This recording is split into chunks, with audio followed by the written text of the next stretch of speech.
Ah, c'est bon. Je dis bonjour aux gens, je suis poli et je ne m'énerve pas parce que ma classe S est restée tanké dans la neige alors que ça passe. Aujourd'hui, on a un classe G 63 AMG avec une clé badgée AMG. On commence avec le look extérieur. C'est une voiture qui date des années 70. Alors le G, pourquoi G? Geländewagen, ça veut dire tout terrain en allemand. Voilà. Petit cours d'allemand, je m'arrête là, je ne vais pas plus loin. On commence avec une calandre qui est énorme, un bouclier massif, les petites veilleuses ici, le petit phare là, les clignotants qui ressortent ici. Là, la calandre très spécifique des AMG parce qu'il faut savoir que sur un modèle normal, un 350 diesel, etc., la calandre est totalement différente. Mais dans l'esprit, ça reste la même chose avec un capot immense, des nervures colossales. C'est un gros cube et on va pas parler de l'aérodynamisme hein, parce qu'on va dire que ça a la pénétration dans l'air un peu d'un parpaing ou d'une brique. On va passer sur le côté.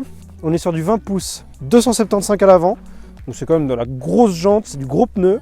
Ça passe partout, pas comme la mienne. Tu le vends pas, t'es sûr?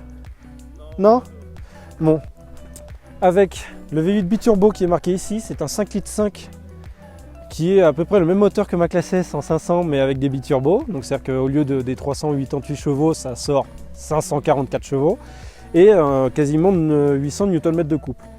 Badgé AMG encore une fois si tu l'avais oublié. On a une baguette sur le côté qui fait tout le tour de la voiture. C'est une voiture qui est très emblématique de chez Mercedes, surtout parce que c'est une voiture qui est très rustique. On a le nouveau qui est sorti il y a maintenant un an ou deux et qui est un petit peu plus arrondi, un petit peu plus travaillé, mais dans l'ensemble on reste sur quelque chose de toujours très cubique, très massif, très rustique. Par exemple, on a les charnières qui sont sur les portes ici qui sont apparentes, ce qui n'est pas normalement le cas sur une voiture civilisée et normale.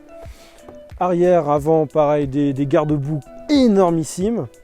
La trappe à essence ici, pareil comme sur la vidéo du Defender qui normalement sort juste avant. Vous pourrez cliquer, voir dans la vidéo, la description, allô, tac tac, tu cliques, tu vois, tu likes, tu follow. Hop, on a un porte-à-faux qui est très court parce que bien sûr à la base c'est un véhicule tout-terrain, c'est un véhicule à la base qui a été créé pour l'armée. D'ailleurs l'armée suisse utilise ce véhicule, ce sont les push qui sont en diesel. Parce que plus de couple, on est là causant. Hein. À l'arrière signé AMG. Les feux arrière très caractéristiques du classe G qui ont été retravaillés sur le nouveau encore une fois, mais dans l'esprit ça reste la même chose. Roue de secours, boule d'attelage pour me sortir de la neige. On ouvre la porte qui pèse 3,5 tonnes. Rebadgé AMG ici. Là tu as un coffre qui est juste colossal, tu peux mettre toute ta famille dedans si ça t'amuse. En plus avec des bagages, etc. Là on a le pack Designo pour le cuir, un joli cuir beige un peu caramel qui est sublime. Parce que là on a tendance à avoir des classes G avec l'intérieur noir. Ça fait un peu tristounet quoi. Là on a un peu de couleur, c'est assez sympa. Et puis bien sûr, voilà, comme tout le monde l'a déjà fait sur YouTube, au salon de l'auto, on entend tout le monde qui claque les portes. Ah regardez, c'est le bruit mythique, c'est bon, on a fait le tour, c'est le bruit mythique, voilà. Merci. G63 écrit de ce côté, alors après selon les éditions, les modèles, etc. c'est inversé, bon. Voilà, on va passer à l'intérieur, je vais essayer de ne pas me noyer dans la neige. À l'arrière, donc on a des places qui sont quand même assez grandes. Pareil, là on est sur comment dire, une surpiqûre un peu taille diamant. On est sur 3 places arrière qui sont comment dire, confortables, mais niveau maintien dans le siège, il n'y en a pas. Voilà. Petite télé à l'arrière.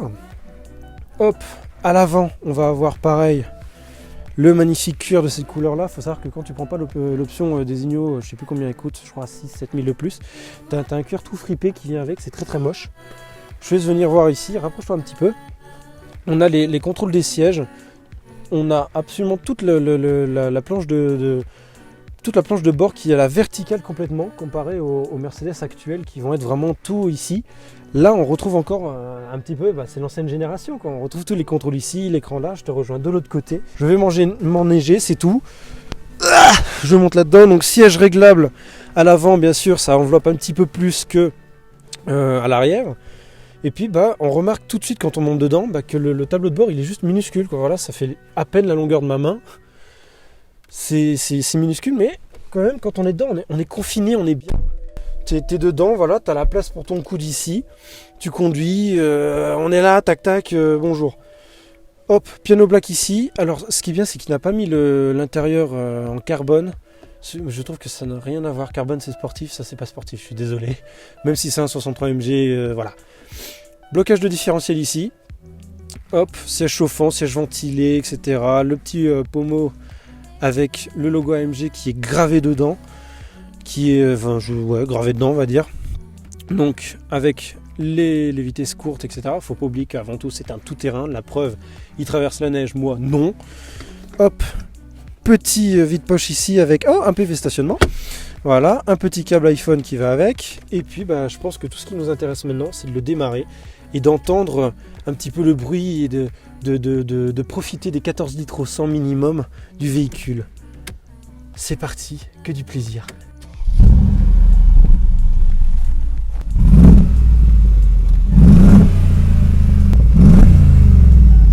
Alors là, ça c'est ce que j'adore avec le Classe G, c'est que c'est une voiture qui, malgré ses 2 tonnes 5, le fait qu'il soit colossal, énorme, il a un bruit qui est totalement différent des AMG normales. Le bruit est beaucoup plus rauque, beaucoup plus agressif. Bon déjà hop, on retire le bouton écho, là c'est une horreur, je vois pas pourquoi ils ont mis ça là-dessus. Allô, 15, 20, 30, 40 litres au 100, non t'oublies, voilà. C'est magnifique. On va passer au moteur. Je vais pas tenter de faire une révision, je vais pas tenter de faire quoi que ce soit. Faut savoir que les G de cette époque-là ont existé aussi en V12 avec le G65 AMG. Je pense que si tu veux encore plus énerver Greta, tu prends un G65. Si tu veux encore plus t'endetter et appeler ton banquier tous les jours pour qu'il te fasse un crédit pour l'essence, prends un G65. Ce serait pas mal. Et puis je pense qu'on va passer à la conduite gentiment. Je viens de perdre un tympan. Et puis n'hésitez pas surtout à liker la vidéo, mettre un petit follow, un petit commentaire, ici patati patata, sur Instagram pjr.59, iCXI derrière la caméra, Léo qui est notre petit supercar suisse, voilà.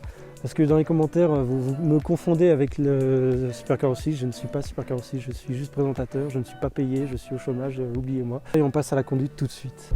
Et nous revoici du coup sur des routes un petit peu moins enneigées, parce que j'ai pas envie de faire n'importe quoi, c'est un tank d'accord, mais si je le laisse bloqué dans la neige, en fait, notre cher ami propriétaire ne va jamais vouloir que je mette les mains dessus encore une fois.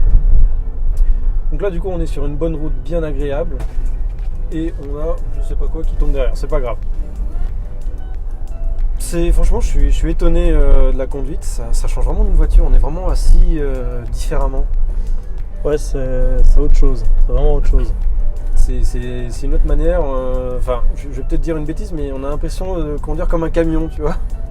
Ouais alors c'est exactement ça, je sais pas si t'as remarqué tu tournes le volant, ouais, ça ballotte un petit peu, etc. Bon, exactement, c'est plus qu'une voiture normale en fait. Ouais, et ça a été corrigé un petit peu avec le nouveau G, cet effet là.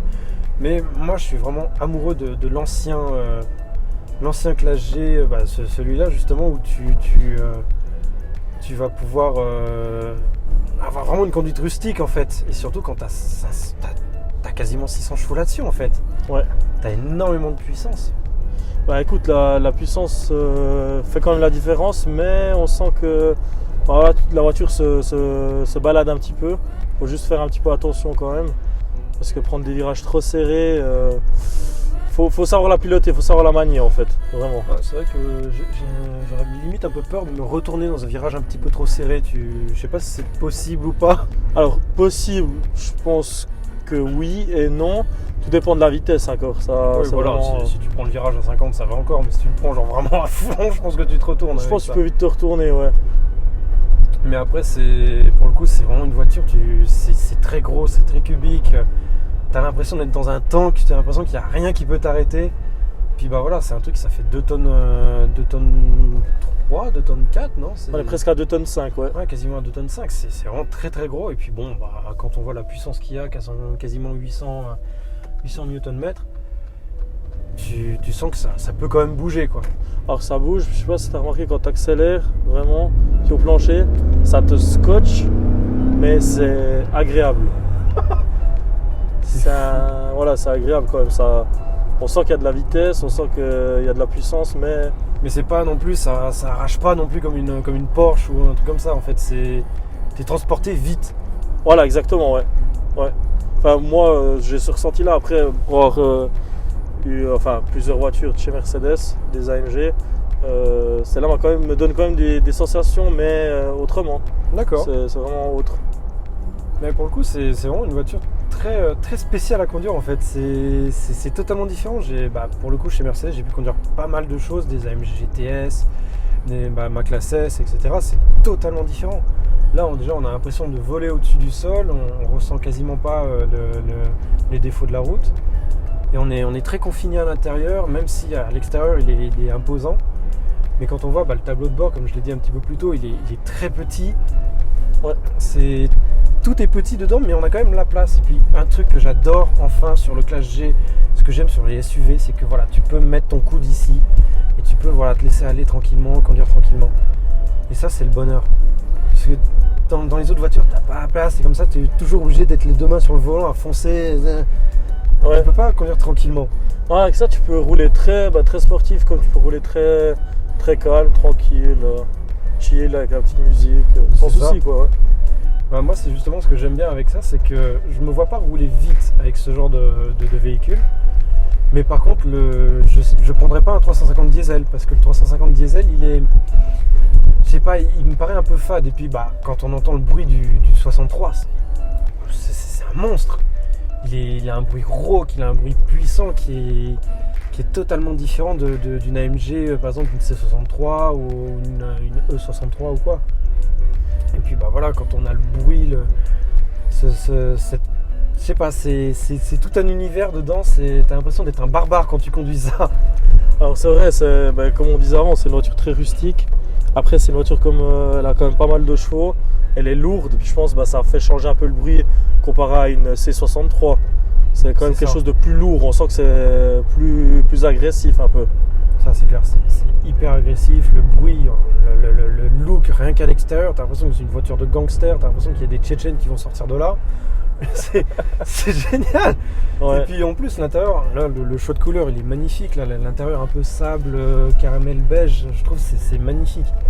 Ça change du noir, intérieur noir qui est un petit peu fade je trouve.